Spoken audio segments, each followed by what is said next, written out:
The search for Monongalia County teenager Skylar Neese is over.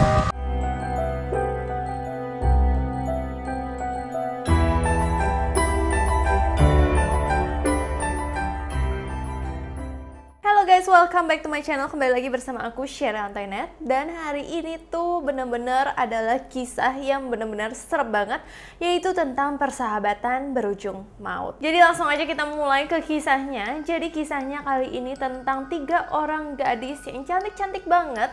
Jadi dia itu bersahabatan bertiga gitu. Tapi persahabatan itu tidak berujung manis, melainkan berujung maut. Oke, sebelum kita masuk ke dalam kisah yang lebih lanjut, aku mau kasih tahu kalian tentang background dari orang-orang yang ada di dalam kisah ini. Jadi ada seorang gadis yang bernama Skylar Neese, dia itu berusia 16 tahun. Dimana Skylar Neese itu terkenal kalau dia gadis yang ceria, pokoknya hidupnya tuh enak-enak aja deh. Orang tuanya benar-benar harmonis, keluarganya baik-baik aja, pokoknya mungkin banyak orang yang ngiri ya sama dia. Terus dia juga kayak social butterfly gitu, jadi kayak ada teman, terus banyak teman yang mau temenan sama dia. Dan seperti remaja pada umumnya yang kalau misalkan lagi galau-galau atau lagi kesel sama orang, dia itu biasa mencurahkan isi hatinya itu di sosial media atau di internet. Dan Skylar Neese itu punya sahabat yaitu 2 orang, jadi dia itu satu geng bertiga gitulah, yang bernama Sheila Eddy dan Rachel Sof. Jadi mereka bertiga ini sekolah di University High School di utara Morgantown di Virginia Barat. Jadi awalnya si Skylar Neese ini udah kenal si Sheila Eddy ini udah dari lama. Jadi dia itu lebih kenal duluan nih daripada sama si Rachel. Karena Skylar dan Sheila itu udah kayak kenal dari umurnya mereka, umur 8 tahun. Dan si Sheila itu baru ketemu si Rachel itu di tahun pertamanya mereka sekolah gitu. Jadi kayaknya dia udah deket dulu berdua, terus baru datanglah si Rachel. Dan semuanya itu berjalan biasa-biasa aja, santai-santai aja. Kayak mereka itu bertiga tuh kayak tidak terpisahkan, benar-benar kayak sahabat sejati, kayak sahabat bagai kepompong gitu ya. Tapi si Rachel dan Sheila itu memiliki orang tua tuh yang sudah bercerai, jadi keluarga itu tidak utuh seperti si Skylar Neese. Jadi mereka itu suka menganggap kayak orang tua si Skylar itu berasa kayak ibu dan ayah mereka aja. Dan bahkan ibu dan ayah dari Skylar juga menganggap kalau misalkan teman-teman anaknya dia itu juga kayak anak sendiri. Bahkan ya sering banget si Sheila Eddy itu datang ke rumah Skylar Neese tanpa ngetuk pintu, ngapa-ngapain aja kayak tanpa permisi, ngambil minum juga tanpa permisi, pokoknya sesantai itu gitu loh, karena dia memang udah sedekat itu dan keluarganya juga tidak mempermasalahkan hal itu. Dan untuk sifatnya masing-masing dari teman-teman dari Skylar Neese ini, kalau si Sheila itu lebih kayak bebas, jiwanya tuh petualang banget, lebih kayak ceria, heboh, pokoknya kalau nggak ada dia tuh nggak rame gitu ibaratnya ya. Dan dia itu lebih liar gitu. Tapi beda banget sama Rachel. Rachel itu kebalikan banget dari si Sheila Eddy, karena Rachel itu datang dari keluarga yang bener-bener keluarga Katolik banget. Jadi itu dia mungkin lebih kalem, lebih diem, karena diajarnya kan dari kecil seperti itu. Tapi dia itu sangat mengidolakan sosok dari Sheila Eddy yang kayak liar, bebas, keren. Mungkin kayak orang-orang yang tadinya diam segala macam, tapi saat dia bergaul sama orang-orang yang lebih aktif gitu ya, mereka rasanya pingin jadi seperti mereka. Sampai persahabatan mereka tuh terkesan kayak baik-baik aja, kayak nggak ada masalah sama sekali. Sampai terjadi pada 31 Mei tahun 2012. Jadi seperti remaja-remaja pada umumnya lah, kalau misalkan mereka itu lagi berantem, biasanya mereka itu kayak nge-tweet, sindir-sindiran gitu kan. Sindir-sindirannya tuh di Twitter. Dimana ada tweetnya si Skylar yang nulis pada 31 Mei tahun 2012, dia bilang, "You are a two-faced bitch and obviously fucking stupid if you thought I wouldn't find out." Itu katanya si Skylar Neese. Jadi kayak, dasar kamu tuh munafik dan tentu saja bodoh jika aku pikir aku nggak bakal tahu. Dan di sini masih kayak ya udahlah, kayak masalah-masalah remaja. Mungkin kayak si Skylar tuh kesel, kayak misalkan si Sheila sama si Rachel mungkin ada ngumpetin apa gitu sama dia. Dan gak cuma itu aja, si Skylar Neese tuh nge-tweet lagi, "Too bad my friends are having lives without me." Jadi kayak sayang sekali teman-teman aku tuh senang-senang sendiri tanpa aku. Jadi itu kayaknya si Skylar Neese tuh berasa ditinggalin, jadi kayak temenan bertiga. Tapi tuh misalnya 2 lebih deket, terus 1 berasa ditinggalin, seperti itu gitu. Jadi dia kayak merasa teman-temannya ninggalin dia, teman-temannya udah kayak nggak mau lagi sama dia, jadi dia merasa teman-temannya tuh munafik. Bahkan ada pengakuan seorang temennya yang sekelas sama mereka, dan dia itu memang bilang kalau misalkan mereka itu memang sering berantem, dan justru yang lebih sering berantem tuh si Skylar sama si Sheila. Padahal mereka yang kayak mungkin dari kecil, dari umur 8 tahun harusnya udah lebih mengerti satu sama lain, tapi mereka tetap sering banget berantem. Sampai kasus ini pun dimulai pada 6 Juli. Sampai pada 6 Juli ada rekaman di mana Skylar Neese itu pergi kayak kayak pagi-pagi gitu.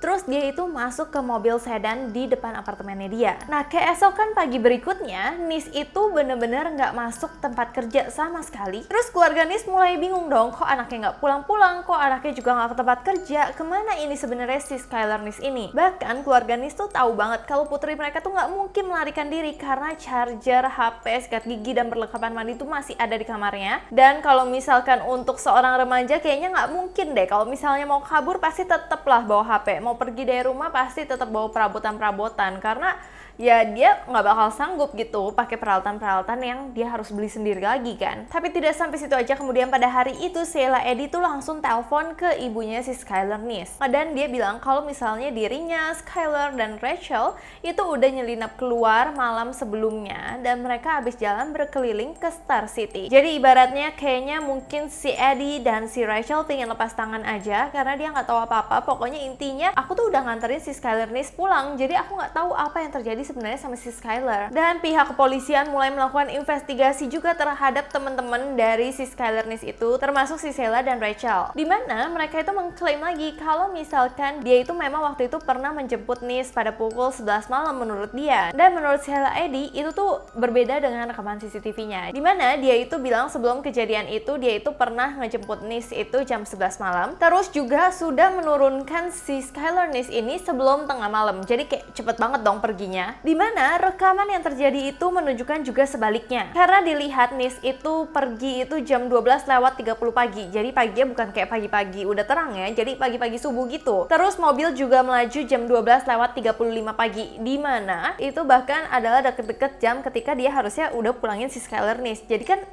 ketabrakan banget dong sama apa yang terjadi.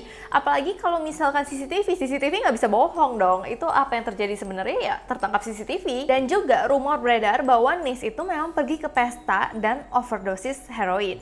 Petugas kepolisian Ronnie Gaskin, salah satu penyelidik dalam kasus ini, mengatakan orang-orang memberitahunya bahwa Skylar tuh datang ke pesta dan tiba-tiba meninggal karena orang-orang di pesta itu takut banget dan panik. Terus mereka ngelihat mayatnya si Skylar, terus mereka langsung ngebuang mayatnya tersebut. Itu rumor yang beredar kayak gitu. Mungkin juga itu adalah rumor yang sudah dibuat oleh teman-teman dari Skylar. Apakah mungkin? Tapi sayangnya insting pihak kepolisian tuh berbeda daripada insting-insting manusia pada umumnya yang kayak menerima informasi langsung ditangkap, dicerna, udah langsung kayak gitu aja. Tapi enggak, beda sama pihak kepolisian ini. Dia bernama Jessica Colbank. Nah, si Jessica Colbank tuh bilang kalau misalkan rumor-rumor yang beredar, orang-orang yang diwawancarain itu tuh ngomongnya tuh sama persis, kata demi kata. Apapun yang ditanyakan tuh jawabannya tuh sama dan udah tertata banget. Dimana kalau misalkan itu sebuah hal yang natural, pasti ada orang yang lupa apa, pasti ada yang beda-bedanya lah. Kalau misalkan pemikiran orang, nggak mungkin lah pemikiran orang akan sama terus kan. Jadi si Jessica merasa itu kayaknya ucapan-ucapan mereka tuh udah dilatih gitu. Dan si Jessica itu benar-benar curiga sama teman-teman dari Skylar Nis, yaitu si Sheila dan Rachel. Dan kelihatan banget di sini karena Sheila itu mungkin jiwanya liar, jadi dia santai-santai aja. Jadi menurut Jessica mungkin aja si Sheila tuh bersalah dan Rachel itu tipe yang kalem-kalem aja kan. Jadi kelihatan banget kalau Rachel tuh ketakutan. Nah, untungnya dari kasus ini juga pihak kepolisian mulai mengobrak-abrik nih media sosial dari mereka bertiga dan melihat banyak banget hal-hal yang mencurigakan dan bisa dijadikan barang bukti. Pokoknya mereka bertiga tuh seperti tidak dalam hubungan yang baik. Jadi kayak 2 lawan 1 gitu loh. Jadi antara Skylar lawan si Sheila dan Rachel. Dan akhirnya pihak kepolisian juga mengutus Chris Berry, salah satu anggota polisi, untuk menyamar dan investigasi terkait kasus ini. Akhirnya si Berry ini membuat akun palsu sebagai anak laki ABG yang menarik gitu, yang belajar di West Virginia University di Morgantown. Dan juga dia udah mulai nih bikin FB, bikin Twitter, bikin semuanya yang terhubung dengan para gadis-gadis itu. Terus juga si Chris Berry kan jadi bisa masuk nih, karena kan mereka kayak bagian dari ABG, mungkin jadi dimasukin ke dalam temen juga. Jadi si Berry bisa ngelihat apapun kicauan di Twitter, posan di FB, pokoknya semuanya tuh terbuka banget. Dimana akhirnya Berry ngelihat pada 5 November tahun 2012, ini ada Twitter tuh aneh banget yang dipost oleh Sheila. Tulisannya, "No one on this earth can handle me and Rachel. If you think you can, you are wrong." Jadi seolah dia itu bener-bener gak ada rasa kayak berdukanya, temennya hilang, temennya kenapa-napa tuh nggak ada gitu loh.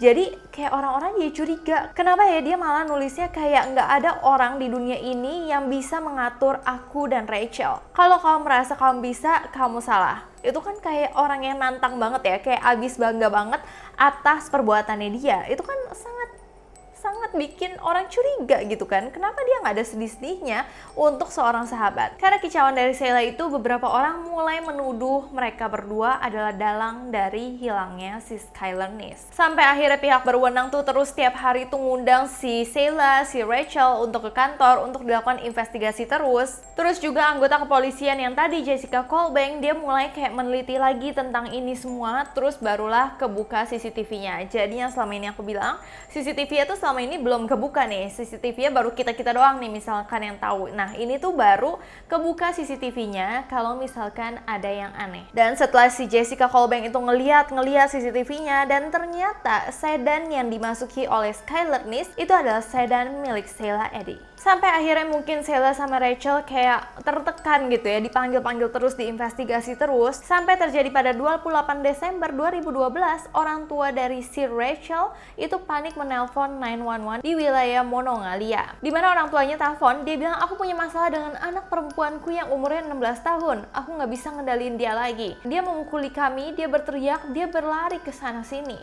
Dari belakang ini terdengar banget suara si Rachel berteriak, "Give me the phone, no, this is over." Dimana ibunya benar-benar panik banget dan menelpon pihak kepolisian, karena dibalik lagi dari backgroundnya si Rachel itu tipe anak tuh harusnya yang kalem-kalem aja. Jadi kalau misalkan dia tiba-tiba mendapatkan kayak masalah seperti ini, dia pasti shock dan stres banget dong. Dan balik lagi, dia ini benar-benar dari keluarga yang lurus banget, yang taat banget sama agama. Jadi kayak aneh banget gitu, anaknya bisa kayak gini, ibunya juga kaget. Dan akhirnya pihak berwenang menjemput si Rachel Sov untuk ditanyain nih, kenapa sih kamu sebenarnya? Dan akhirnya Rachel itu udah gak kuat lagi, dia memberitahu kebenaran ini. Kata si Rachel cuman kayak 2 kata doang, kami menikamnya. Dimana si Rachel itu terus bicara, semakin dia bicara, semakin itu benar-benar serem banget kejadiannya. Jadi suatu hari si Rachel sama Sheila itu berada di kelas science dan mereka sepakat bahwa mereka harus membunuh si Skylar Neis. Dan akhirnya pada malam pembunuhan, si Rachel itu mengambil sekop dari rumah ayahnya dan Sheila mengambil 2 pisau dari dapur ibunya. Mereka juga membawa serta perlengkapan kebersihan dan pakaian ganti. Terus akhirnya 2 perempuan itu menjemput si Skylar Neis, yang Skylar Neis itu benar-benar nggak tahu apa-apa, pikirnya kayak mungkin ya udah kita mau baikan, kita mau jalan-jalan seperti itu. Terus juga si Skylar Neis itu nggak ada curiga sama sekali, karena aneh banget gitu, udara kan lagi panas banget, tapi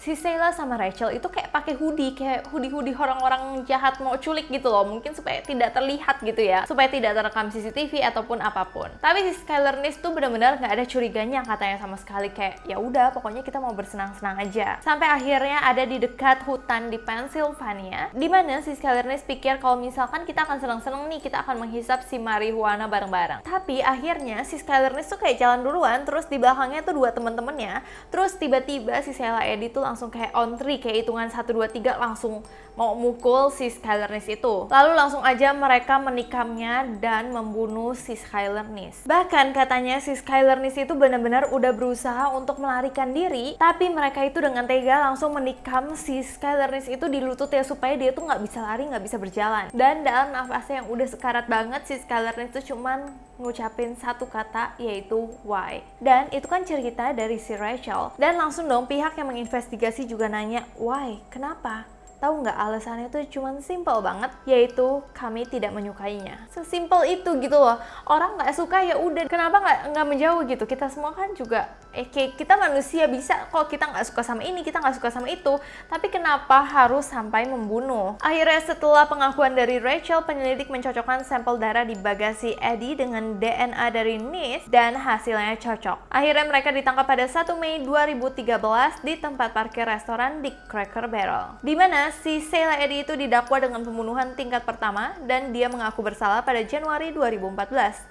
Eddy menerima hukuman seumur hidup dan kemungkinan pembebasan bersyarat setelah 15 tahun. Dan di mana si Rachel juga mengakui perbuatannya duluan, jadi dia mendapatkan keringanan. Tapi yang kasihan banget adalah orang tua dari Skylar Neis, yaitu David Neis dan Mary Neis. Mereka berdua itu benar-benar kayak tertekan banget gitu. Dan mereka berdua bilang kalau misalkan kedua gadis sahabat dari Skylar Neis itu tidak pantas mendapat keringanan hukuman dari pengadilan. Dan orang tuanya bilang mereka berdua orang sakit dan mereka berdua pantas berada di tempat yang mereka butuhkan, jauh dari peradaban, terkunci seperti binatang. Karena itulah mereka. Bahkan ayahnya bilang kalau mereka adalah binatang. Dimana ayahnya itu benar-benar kesel banget, terlihat di sini saat lagi di pengadilan. Ayahnya benar-benar nggak kuasa kayak menahan, kayak marah, sedih, kayak nggak terima gitu loh. Mungkin kayak kalau misalkan seorang ayah kayak menyesal banget gitu, tidak bisa melindungi gadis kecilnya. Bahkan ayah Nis yang berkabung sesekali mengunjungi pohon di hutan di Pennsylvania yang dihiasi dengan foto anak satu-satunya dia, putri kesayangannya, yaitu Skylar Nis. So inilah kisah mengenai Skylar Nis tentang persahabatan berujung maut. Kalau misalkan kalian suka dengan video-video semacam ini, kalian komen di bawah ini. Atau kalau ada topik yang menarik lagi, kalian bisa komen di bawah ini juga, supaya aku nanti bisa bikinin dan bahas bareng sama kalian semua. So sebelumnya aku minta maaf apabila aku ada salah kata, salah pengucapan, salah sesuatu yang tidak berkenan di hati kalian. Aku minta maaf sebesar-besarnya. So terima kasih udah nonton video ini, sampai jumpa.